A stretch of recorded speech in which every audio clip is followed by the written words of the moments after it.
Quel est le problème RH numéro 1 des entreprises en France? La difficulté à trouver les bons talents. La fameuse guerre des talents dont on nous rabâche les oreilles. Tu prends le freelancing, en théorie, ça représente un gisement quasi infini. Pour le dire autrement, il y a forcément dans le freelancing le talent qui vous fait défaut.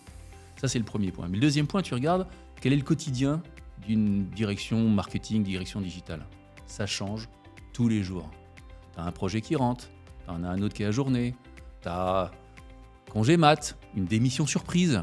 Ouais, si tu n'as que des salariés pour gérer ça, tu n'y arrives pas. Trop rigide, pas assez souple. Ma vision, c'est que les organisations deviennent hybrides. Et que dans les organisations, y compris chez les grands, tu vas avoir 10%, 20%, 30% peut-être plus de freelance et de contractuels. Salut Emmanuel, Salut Jérôme. comment ça va? Bien, les nouvelles sont bonnes. Tu as des nouvelles chez Roxane à m'annoncer? Ouais, bien sûr, ça pivote. Roxane a pivoté d'une agence social media que j'ai fondée et dirigée pendant 16 ans. On est devenu le premier cabinet de freelancing spécialisé en social media. Très bien. Et pourquoi lancer cette offre de freelancing maintenant? Il y a plusieurs raisons. Quand tu discutes avec le marché, tu te rends compte de plusieurs trucs. Un, le digital, c'est devenu une affaire de spécialistes. Là où naguère, une agence, ça faisait 10, 12, 15 métiers. Aujourd'hui, le digital, c'est 50, 60, 80 métiers différents. Premier point.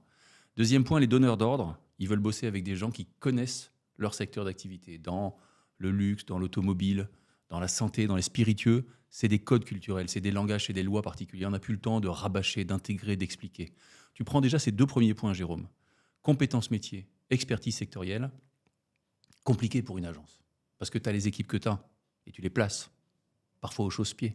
Donc il y a ces deux premiers points. Mais il y a en plus, troisième et quatrième point, il y a eu le Covid. Et le Covid, ça veut dire télétravail.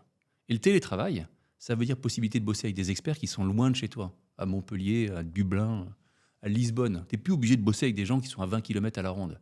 Et en plus, et on surfe là-dessus évidemment, il y a un boom, une explosion véritable du freelancing en France. Il y a 10 ans en France, on était 500 000 consultants indépendants et freelance. En 2030, on sera 1 500 000. Et souvent, c'est des seniors, c'est des experts. Donc tout est réuni pour que le moment soit bon, le timing soit bon.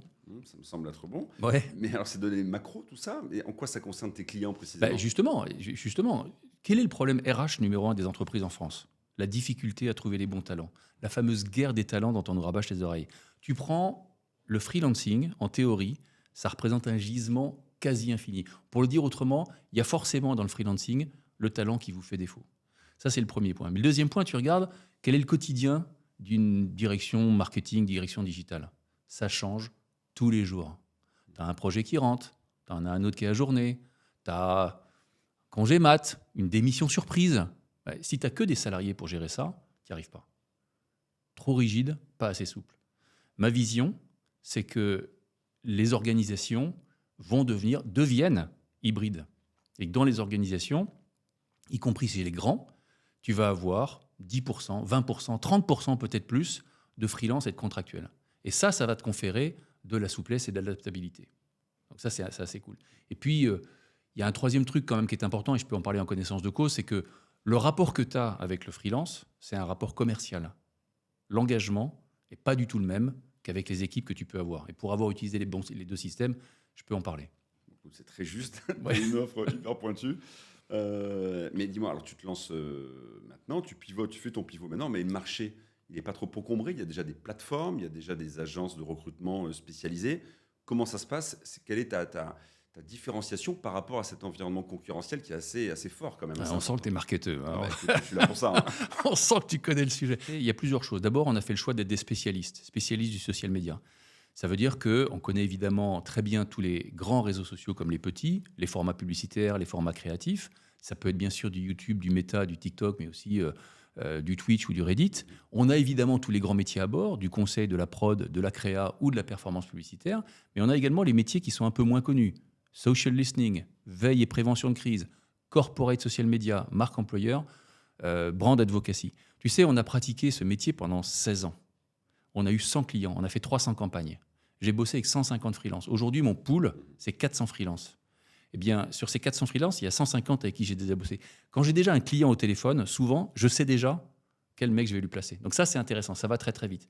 Et puis, l'autre point, évidemment, c'est que on apporte un soin particulier à écouter et qualifier le besoin du client. Pas juste vous avez besoin de quoi, mais plutôt c'est quoi vos enjeux, c'est quoi vos contraintes. À moyen terme, ça va être quoi. Et la secret sauce, le secret, il est là. Et c'est ça qui nous différencie, en particulier des plateformes. Tu prends une plateforme, excuse-moi, tu prends une plateforme, débrouille-toi. Si ça marche, tant mieux. Bien sûr. Si ça marche pas, c'est pour toi. Puis tu auras des nouvelles de ton patron. Donc c'est quand même assez différent. Non, tu as raison, c'est une très très très bonne analyse, hein, c'est très juste. Donc ça veut dire qu'avec une offre comme ça, aujourd'hui, tu as déjà des clients. Alors, on a déjà 4 clients, mais surtout, on a un client cosméto, un syndicat et 2 banques, donc c'est très encourageant. Mais surtout, Jérôme, tu n'imagines pas les retours qu'on a. Tout le monde, absolument tout le monde me dit « c'est génial ce que tu fais, tu as raison de faire ça, c'est le bon moment, blablabla. Bla, bla, bla. » Donc, on se sent très porté, très encouragé, ouais. Et les retours des clients? Bah, super content, Très content. super content. Taux de réussite et de reconduction, 96%. Ah, 96% parce qu'on avait déjà un peu commencé chez Roxane. Donc, oui, ça marche très bien.